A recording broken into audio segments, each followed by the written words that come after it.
Welcome to English education. Students, हम पढ़ रहे हैं क्लास 11th की हॉर्नबिल बुक का सेकंड चैप्टर और यहाँ पर हम सॉल्व कर रहे हैं क्वेश्चन आंसर को। इससे पहले हमने 5 क्वेश्चंस कंप्लीट कर लिए हैं।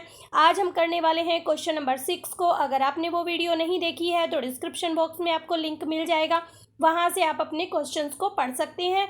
और हाँ, हमने इस चैप्टर की समरी को भी कंप्लीट कर लिया है। अगर आपने चैप्टर की समरी को नहीं पढ़ा है तो वो भी लिंक आपको डिस्क्रिप्शन बॉक्स में मिलने वाला है, वहाँ से आप समरी को भी रीड कर सकते हैं। तो चलिए स्टार्ट करते हैं। अगर आपको वीडियो अच्छी लगे तो एक लाइक ज़रूर करें। अगर आप न्यू विजिटर हैं तो चैनल को सब्सक्राइब करें।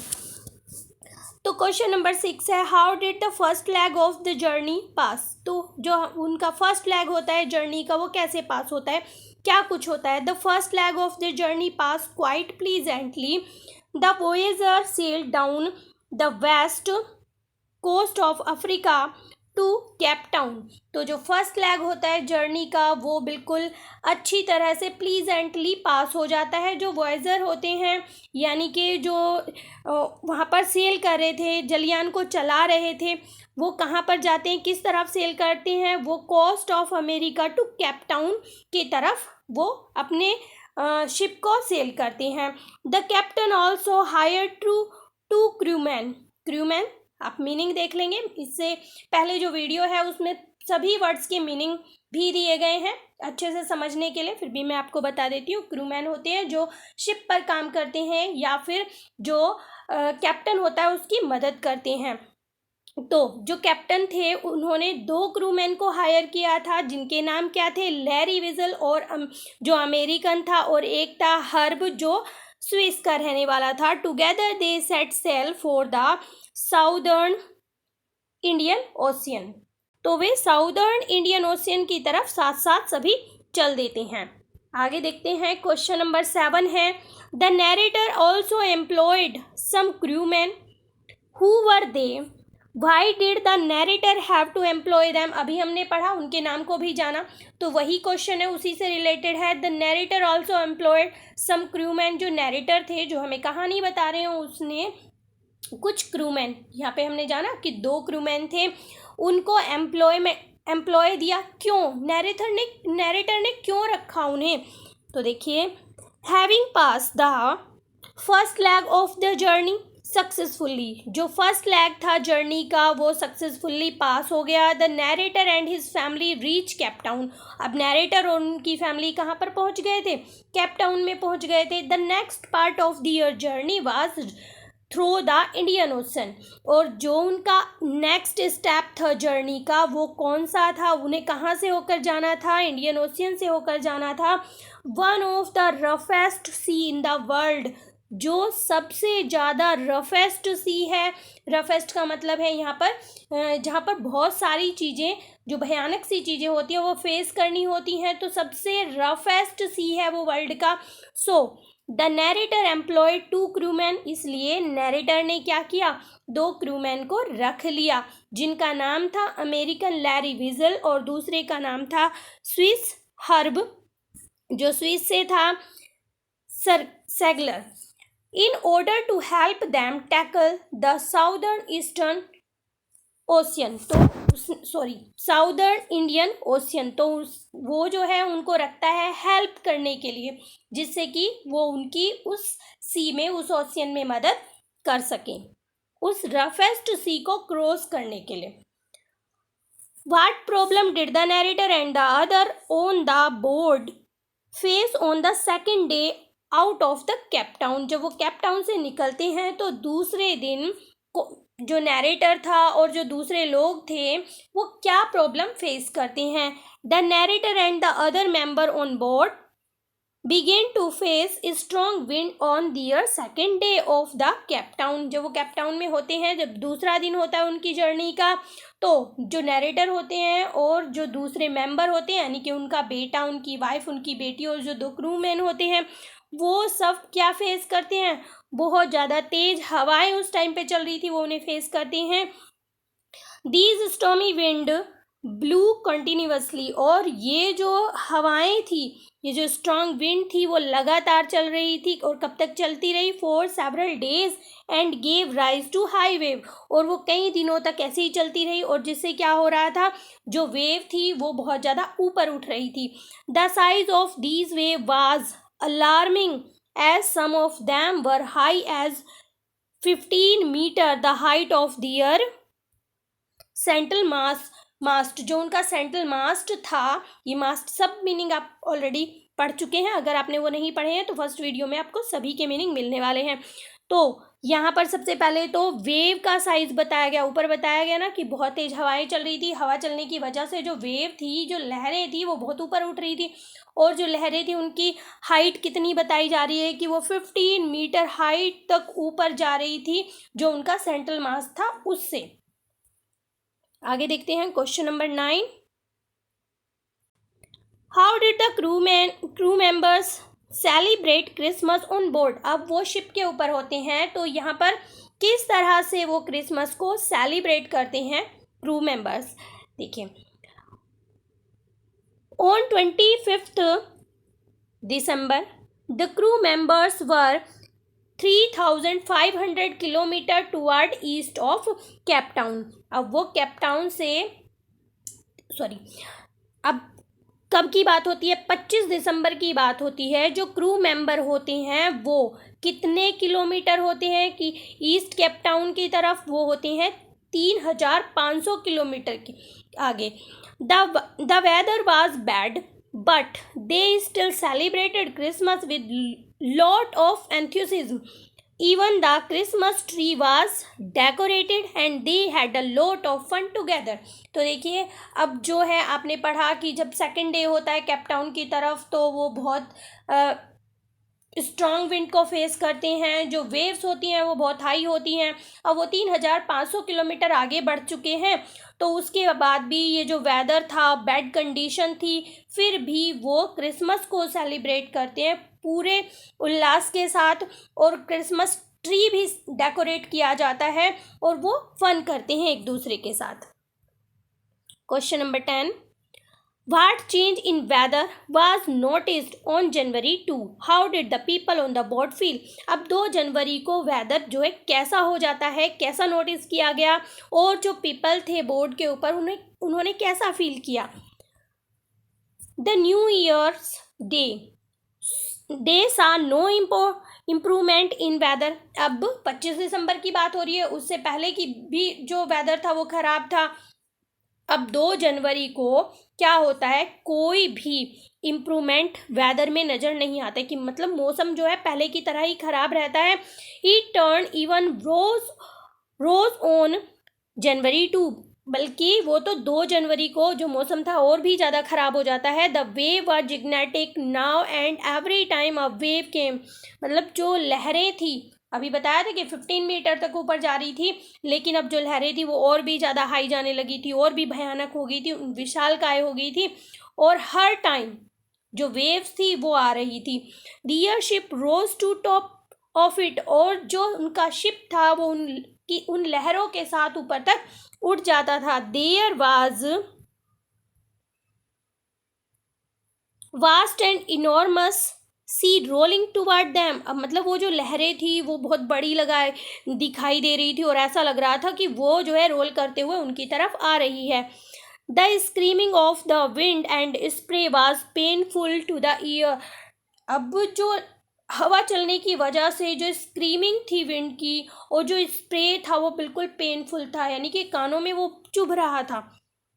आगे देखते हैं question number 11। What efforts were made by the narrator and his crewmen to face the rough weather?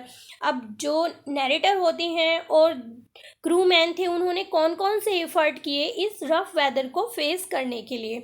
The narrator slow down the speed of the ship to face the rough weather. सबसे पहले तो narrator ने क्या किया, जो ship था उसकी speed को स्लो डाउन कर दिया उस रफ वेदर को फेस करने के लिए।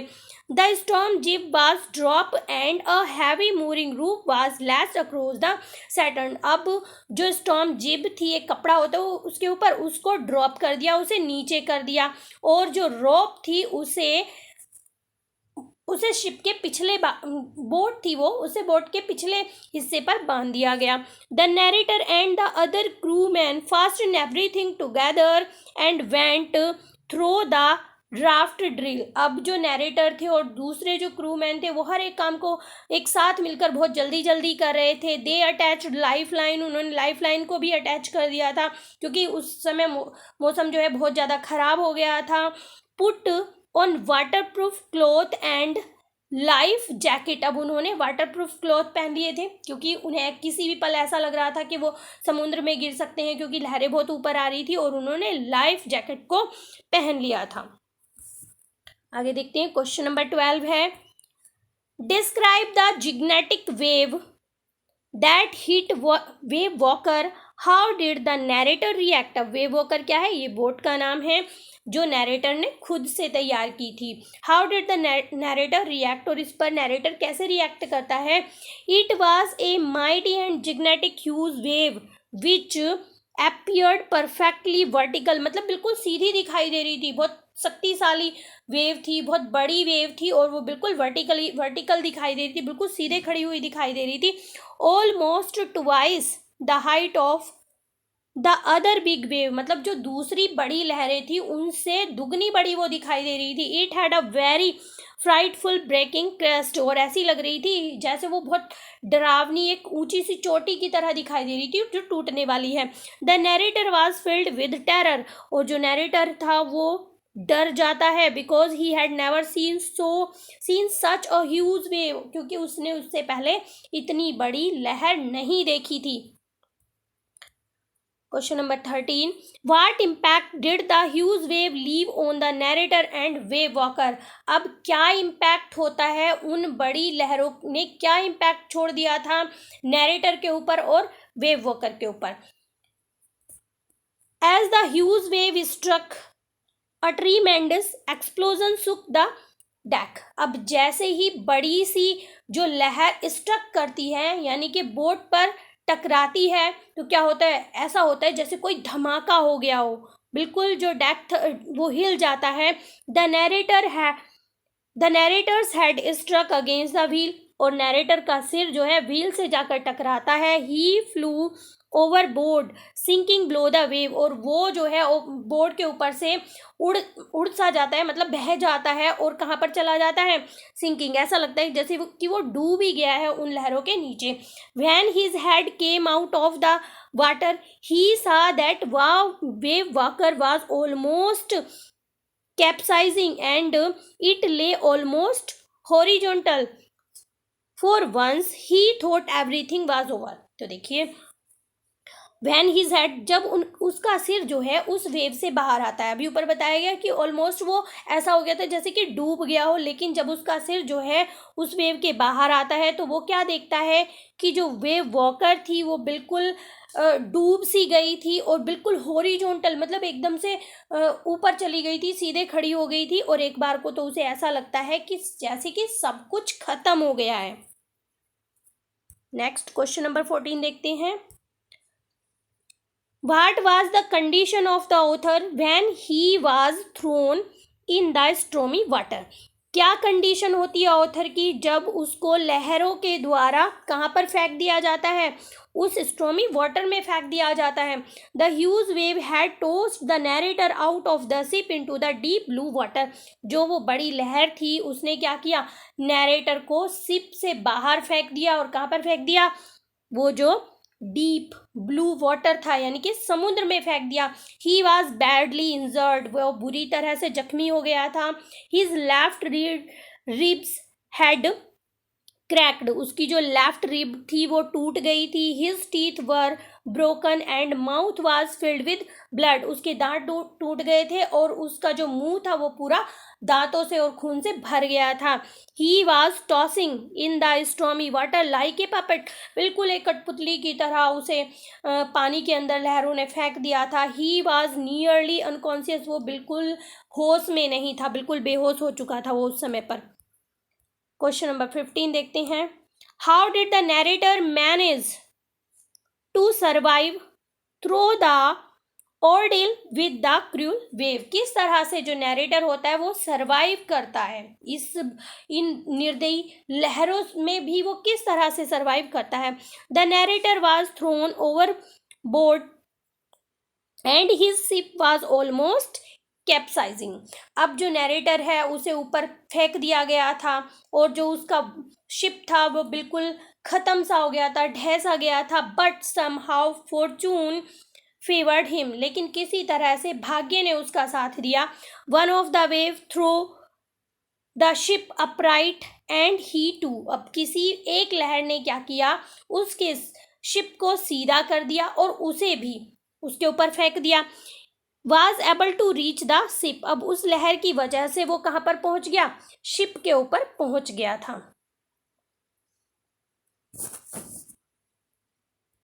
Subsequent wave dash against the ship and the narrator was tossed round the deck like a ragdoll, मतलब जो दूसरी लहरें थी वो किससे टकरा रही थी, वो शिप से टकरा रही थी और नैरेटर को बिल्कुल इस तरह से टॉस कर दिया था जैसे कि एक रैगडोल हो।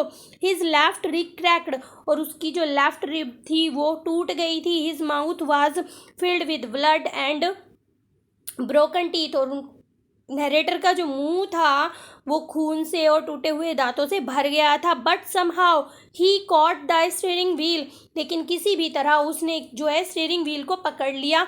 Line up the Saturn and control the situation, और सैटर्न को लाइन अप किया और किसी तरह से जो वो स्थिति थी उसे कंट्रोल किया, उसे नियंत्रित किया। What happen when the ship was filled with water, क्या हुआ जब जो शिप था वो पानी से भर गया। Several parts of the ship had got damaged, but narrator could not leave the wheel to examine them.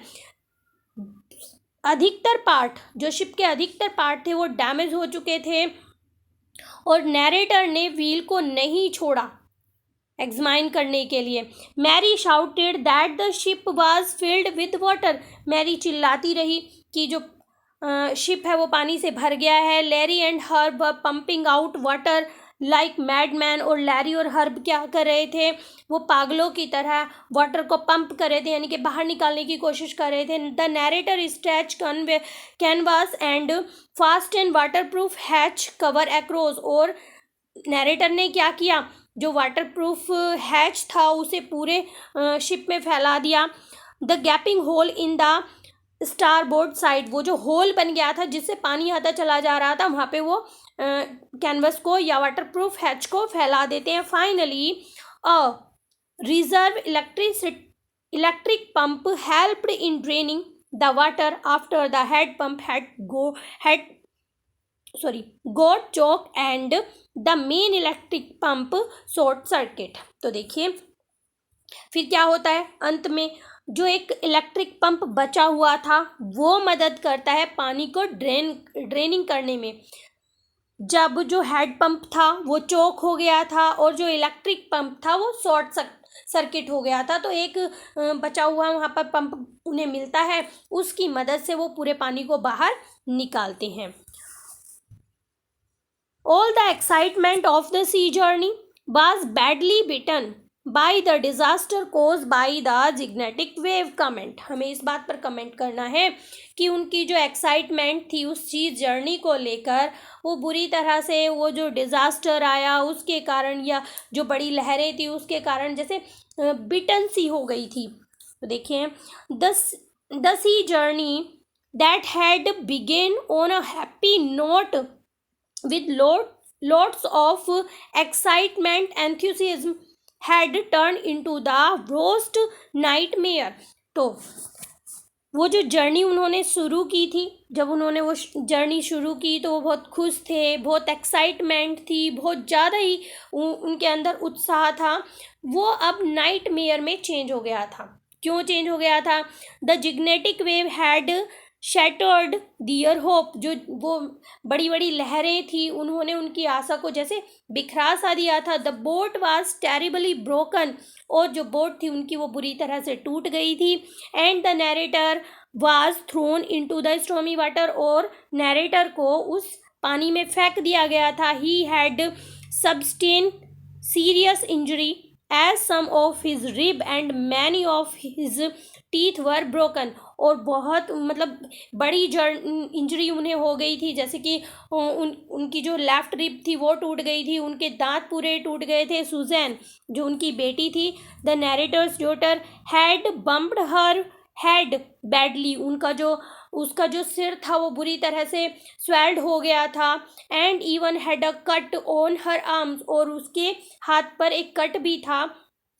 This incident shook the moral of all the crew members. अब ये जो इंसिडेंट होता है, मोरल मीन्स होता है मनोबल, इससे जो है उन सबका मनोबल टूट सा जाता है, वो हिल से जाती हैं कि मतलब इतनी खुशी खुशी उन्होंने अपनी यात्रा शुरू की और ये सब चीज़ें उनके साथ हो जाती हैं। All the excitement of the journey was badly bitten by the disaster caused by the gigantic, sorry ये तो शायद हो गया है, हाँ 18 last. The pump played a crucial role in saving the crew members comment. तो जो पंप थे उन्होंने किस तरह से इम्पोर्टेंट रोल प्ले किया सभी क्रू मेंबर्स को सेव करने में, हमें ये बताना है, इस पर कमेंट करना है। The pump prove to be a life line for the people of board. ये एक लाइफ लाइन की तरह काम करता है। They definitely played a crucial role as they flushed out the water from the boat. अब जो पंप थे वो वास्तव में एक इम्पोर्टेंट रोल प्ले करते हैं। जो पंप थे उन्होंने क्या किया? पानी को फ्लश आउट किया, बोट से पूरे पानी को बाहर निकाला। However serious issue also rose with them. मतलब हालांकि उनके साथ सीरियस इशू भी खड़े हुए, यानी कि जो इलेक्ट्रिक पंप था वो शॉर्ट सर्किट हो गया, कुछ चौक हो गए, फिर भी द हैंड पंप्स गोट चौकड। जो हैंड पंप थे वो चौक हो गए थे विद डेब्रीज मीन्स होता है कूड़े करकट के कारण, वहाँ पे पानी भर जाने के कारण जो हैंड पंप थे वो चौक हो गए थे। And the electric pump got short circuit. और पानी भर जाने की वजह से जो इलेक्ट्रिक पंप थे वो शॉर्ट सर्किट हो गए थे। Finally the spare electric pump lying under the chart room. और एक चार्ट रूम में उन्हें एक पंप मिल जाता है, इलेक्ट्रिक पंप मिल जाता है। Prove to be saviour, it help in pushing out the water. और लास्ट में वही पंप जो है उनके लिए प्रूव होता है, सेवियर प्रूव्ड होता है और वो इसकी मदद से पूरे पानी को बाहर निकाल देते हैं। तो इस तरह से उनकी जो है जान बच जाती है और वो जो है सेफली अपनी वॉयेज को कंप्लीट कर पाते हैं, अपनी यात्रा को, अपनी जर्नी को कंप्लीट कर पाते हैं। तो यहाँ तक हमने 18 क्वेश्चन को कंप्लीट कर लिया है। अगर आप चाहते हैं कि इसके क्वेश्चन आंसर और भी हो, और भी शॉर्ट क्वेश्चन आंसर हैं इसी से रिलेटेड, तो आप कमेंट सेक्शन में लिख सकते हैं। अगर आपको वीडियो अच्छी लगी है तो एक लाइक ज़रूर करेंगे। तो मिलते हैं अपने नेक्स्ट टॉपिक में, तब तक के लिए बाय बाय।